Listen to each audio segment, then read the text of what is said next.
Good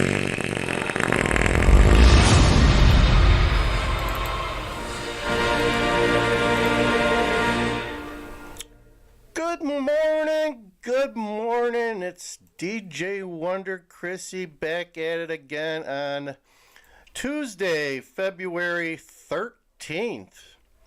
13, folks. Tomorrow's VD Day. Yep, Valentine's Day. Hope you're having a good day. Let's see what we got behind this door. Maybe we will, let's...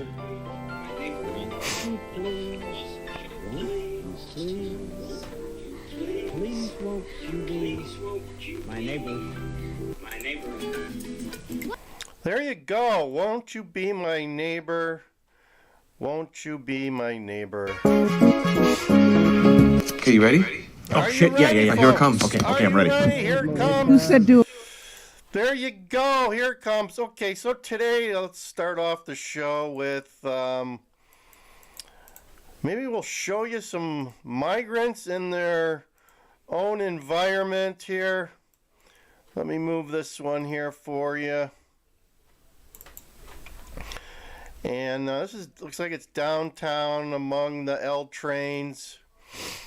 They're congregating on the streets, looking for problems, looking for dinero, just hanging out, okay? This looks like it's down in the Loop somewhere. Look at them kind of chilling, got their boombox going. Take you back to the 70s of the boomboxes, right?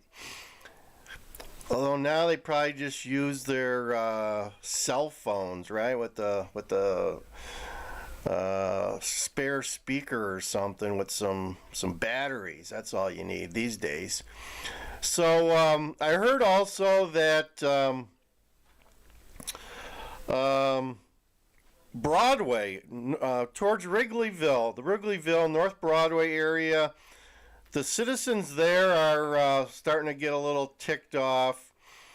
They want their armory back. They agreed to let the city use their armory as a place to have a shelter, and now they want it back. So we'll see what happens there, but they're using it for a shelter right now. I don't know, they got a couple hundred migrants in it. And here's a good report from Chuck Gowdy, NBC7. Let me get this one in the right frame for you guys. There you go. Nice review for you. There you go. Hi there. I see you now. I couldn't see you there for a while. So let's play this one. This is all about what it's costing you, the taxpayer, right? You, the taxpayer, me, the taxpayer, and me, the citizen of state of Illinois, to not only bring these people to Chicago, but to send them somewhere else. They've gotten some information and some data on how much money so far has been spent in Chicago, sending people back to Texas or to someplace else, which, go figure, it's either New York City or a warm climate. So I hate to think why you'd want to go to New York City, but evidently there are some people that they've set on their ways with your taxpayer money to another location because they just didn't like the weather in Chicago.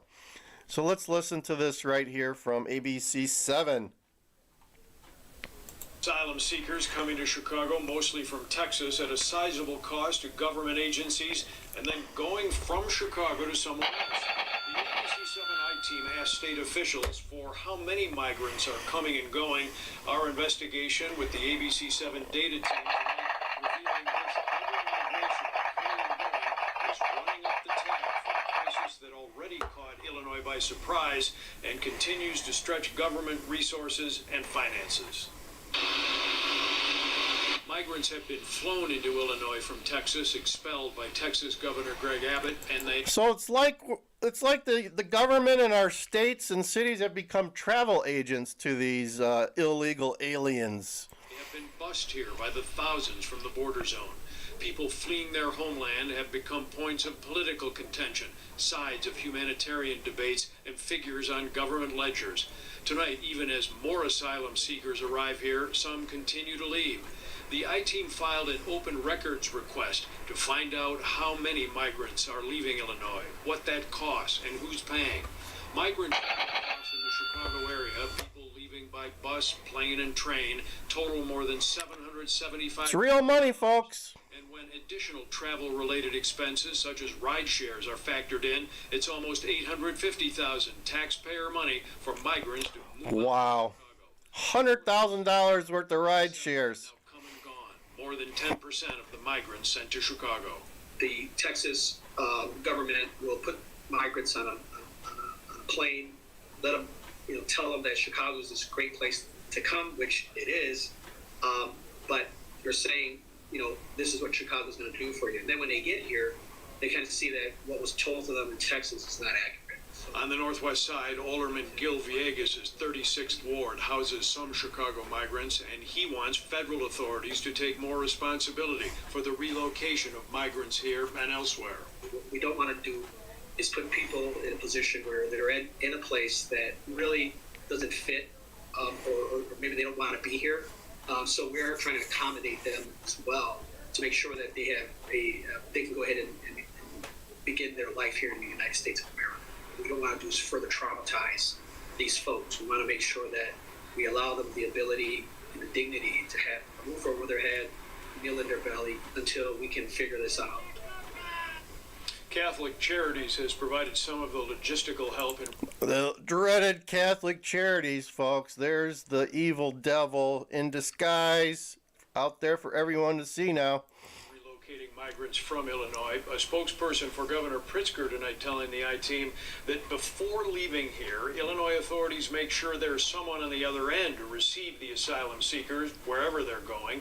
And the most popular destinations for migrants leaving Illinois are New York, Florida, and Georgia, according to records at the Illinois Department of Human Services. And some actually asked to be relocated back to Texas, surprisingly. A long journey for a lot of these people already, getting longer. Sure is. Chuck, thanks. Thank you. Watch breaking. So there you go.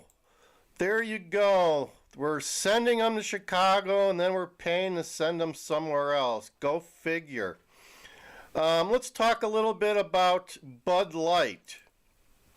All right. I wonder if everyone watched the Super Bowl, or at least halftime. It looks like, the thing I noticed, all the Super Bowl commercials have gone anti-woke. I remember just a few years ago where the commercials in the Super Bowl were so woke, so DEI, or whatever you want to call it. They were not mainstream commercials. They had to have one person from every ethnic group represented in the commercial, otherwise it just didn't qualify. Well, I didn't see that Sunday. Bud is trying to buy their way back into mainstream beerhood, I guess you would call it. They got Donald Trump and a whole host of celebrities that they're paying through the nose for, to hopefully crawl back from their basement dwelling. You guys know anybody else that dwells in the basement? Yeah, Mr. Bergen in Washington, D.C. does that. But anyway, last I heard, the first couple of weeks first month of January, Bud was once again down 30%. So if you go back to last March when the Dylan Mulvaney thing happened, Bud has very, very, I don't know, just like clockwork. Their sales are down 30%. Their yearly sales last year were down 30%. So they've kind of bottomed out. They've lost 30% of their sales. Now they're trying to climb back. Which I hear now that they actually made a contribution to our guy Donald.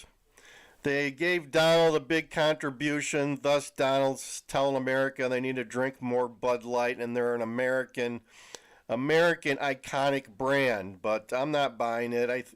I'm a Trump supporter, but I'm also a free thinker. So I'm not buying the Bud, not buying what they're standing up there, and I think there's getting over a cold here, folks.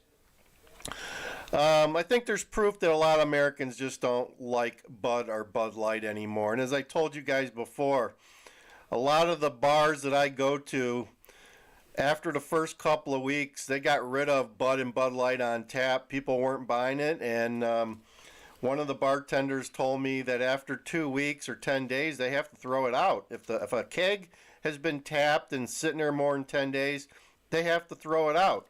So they gave up on it. Like I said, I know at least 3 different pubs around here that got rid of it. They have it in bottles and cans if you want, but that's it. They got rid of their tap spaces for Bud and Bud Light and gave it to somebody else. One place I know brought in hams. Welcome edition. I love me some hams right out of the 70s, right? Hams beer, the little bear. Oh my God. Love that. So going back to the Super Bowl and the $18, I mean, they had Bud Light. Bud Light was like the official beer of the Super Bowl for some reason. They must have paid their way into that too. Michelob Ultra, I believe, was a premium beer. Michelob Ultra was a premium beer at the stadium in Las Vegas, and they wanted like $18 for a can. One of the things they did also at the Super Bowl was they put water, which I'm sure it was your Anheuser-Busch people, put water in a tin aluminum can. $7. But they turned a $3 or $4 bottle into a $7 bottle. Go figure, right? American ingenuity. How do we increase sales? We just charge more. So the best commercial had to be Ben Affleck's and Jennifer Lopez's Dunkin' Donuts called Dunkings segment. So I'll play that for you here. I don't think you should do this. She came to my work. Now I gotta show her what I can do. He's here. Fleck on the track. What up, Bronx? For your consideration, here comes the Boston Massacre. The Dumb Kings. Touchdown, Tommy on them keys. Player coach. Got it. I'm open. And needs no introduction, my partner. Sometimes it's really hard to be your friend. You said you were gonna support me. Dumb Kings.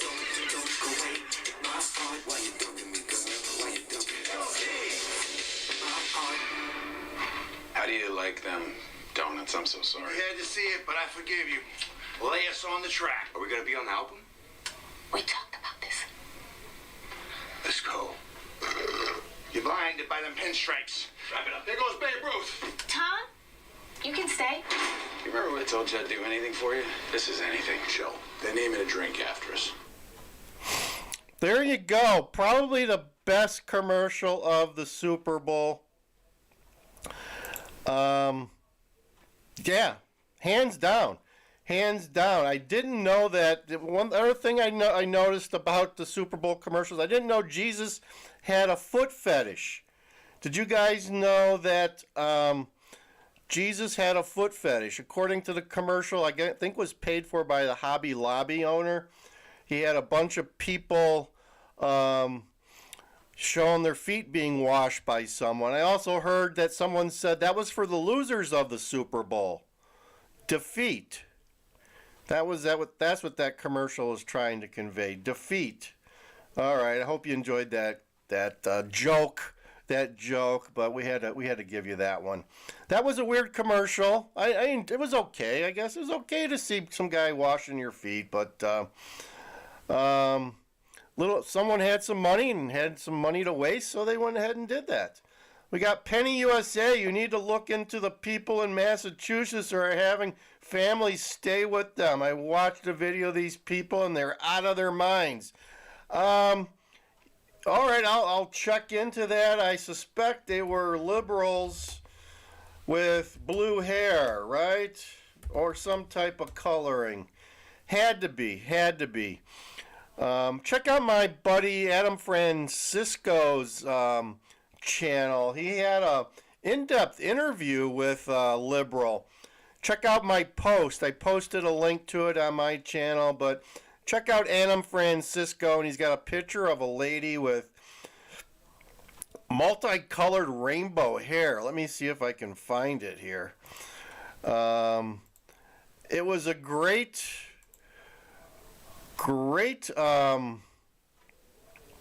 let's see, right here. This is the picture, although I put a hat on her. This is the picture on his thumbnail. He did an in-depth interview with this lady, and man, it really just reinforces what you already know about liberals. This lady's living in some la-la land. She's believing what the mainstream media is sending down the fire hose into her brain, which is pretty much dead.